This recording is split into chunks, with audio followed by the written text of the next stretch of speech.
reading this book, which a good friend of mine recommended I read. It's really fantastic. This is the second time that I'm reading this book, maybe the third time. I've read this book a lot in different sections of it. It's one of the best books I've ever read on not how to start a business, but more so how to finance a large venture quickly, which is a different question, right? You can have lots of small businesses and that's a different conversation, like how to start a local barbershop or a local grocery store. But how do you start a startup that goes very quickly from 0 to hundreds of employees and a large amount of revenue in 3 years or in a year and a half, as many companies have done? That's a different conversation with a different philosophy and instruments, like financial instruments and legal instruments. And that's what this book is all about, which is helping me because Burst is really that company that I really think is going to be a gigantic company. Right now, the company that I have, Media Day, it's going to be a nice company still, notwithstanding the fact that it's never going to be a billion-dollar company. It doesn't have to be, not every business has to be, but it will definitely be, within my lifetime, $1 million company, right? Easily. Now, by the time I'm 67, for it to be $1 million company is a nice sort of validation of its worth, but by the time I'm 67, that's kind of too late for anything else to be started, right? So I'm starting Burst now, and hopefully it will grow alongside and parallel to Media Day. And, it could be $1 billion company because by its nature, you're dealing with a large swath of society and you're providing kind of an essential service for children and young adults. And I mean, that's Disney, right? That's Nickelodeon. All these companies that have come and gone over the last century of, entertainment programming and content. But I don't want to wait 20 years to get there, right? So what is the fast way to grow something that could be potentially explosive? That's venture capital. Venture capitalism is exactly the best mechanism and instrument for that, and that's what this book is teaching about. The kind of thing where it's the show Shark Tank is really focused on showing what that process of launching a potentially big company from a very small mom and pop foundation looks like, with investors and equity and debt and seed round and round A, round B, C Corp, S Corp, vesting, equity, glyphs, pre-money financing, all these crazy shenanigans kinds of concepts. That's all real terms with real meanings. And within this world, they have a lot of importance.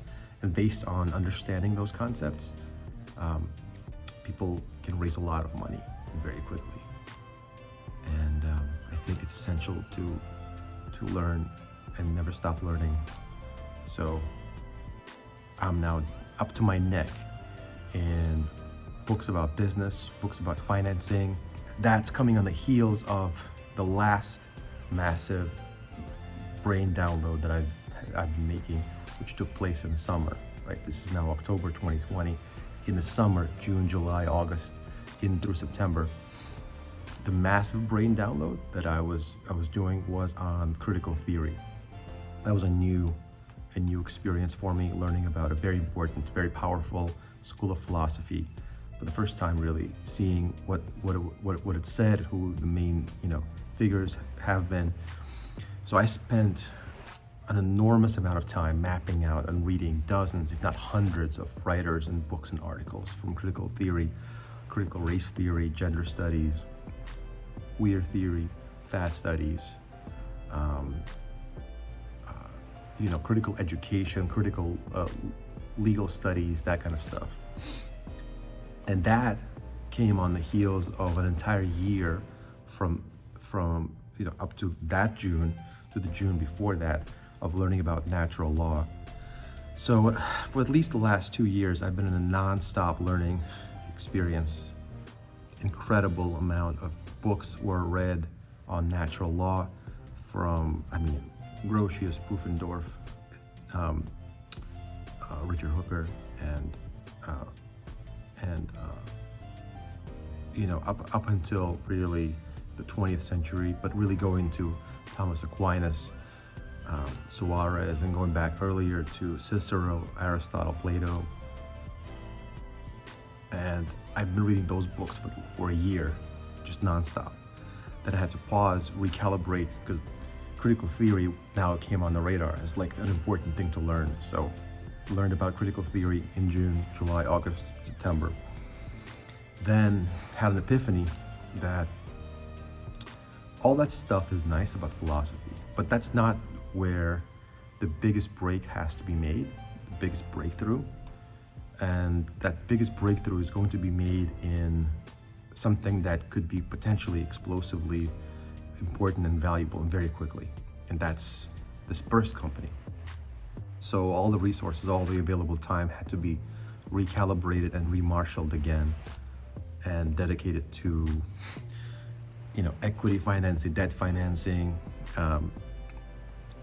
fundraising and general partners and lawyers and intellectual property and seed round and preferred versus common stock and everything like that.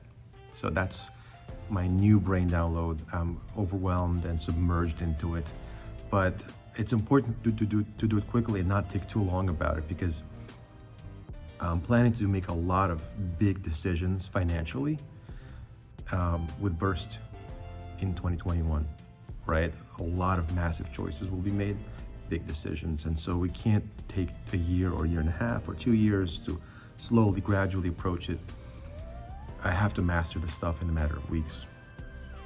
And then I have to master a whole new knowledge domain that's already coming my way, which is crowdfunding, which I've already begun to really study.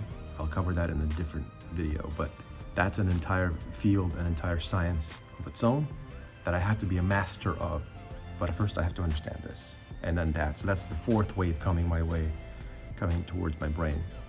And that's really my life right now, is running a business every single day, managing a family, 2 little kids, and learning like there's no tomorrow until 11 a.m. every night.